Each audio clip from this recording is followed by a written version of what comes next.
In the early days of October 1962, an American U-2 spy plane, soaring high above the island nation of Cuba, captured photographs that would send shockwaves around the world.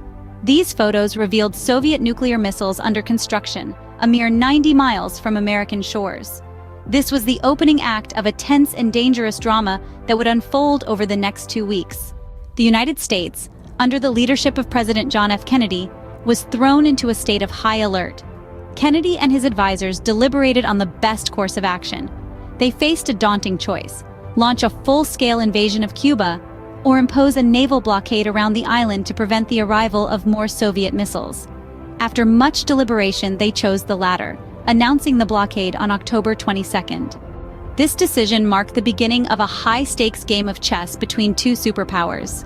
The world held its breath as American and Soviet ships faced off in the waters surrounding Cuba. For a few days, it seemed as if the world was teetering on the brink of nuclear war. Meanwhile, behind the scenes, frantic diplomatic negotiations were taking place.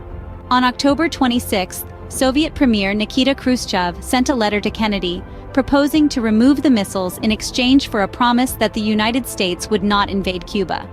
The following day, however, a second, more aggressive letter arrived, demanding that the United States also remove its missiles from Turkey. This left Kennedy with a difficult decision. To agree to the demands in the second letter could be seen as a sign of weakness, but to reject them could push the world over the edge into nuclear war. In a bold move, Kennedy chose to respond to the first letter, ignoring the second. He agreed not to invade Cuba and secretly agreed to remove the missiles from Turkey. On October 28th, Khrushchev announced that he would dismantle the missile sites in Cuba. The world breathed a sigh of relief. The crisis was over. The Cuban Missile Crisis was a pivotal moment in the Cold War.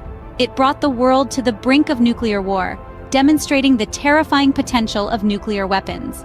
It changed the way superpowers interacted, paving the way for the establishment of the hotline between Washington and Moscow, and ultimately leading to a slowdown in the arms race. The Cuban Missile Crisis also highlighted the importance of diplomacy and the dangers of miscommunication. It reminded us that in a world bristling with nuclear weapons, the stakes are incredibly high, and the margin for error is incredibly small. As we reflect on this critical event, it's essential to remember its lessons. In the face of escalating tensions and threats, it's always worth striving for peace, for dialogue, for understanding. Because the alternative, as the Cuban Missile Crisis showed us, is too terrible to contemplate.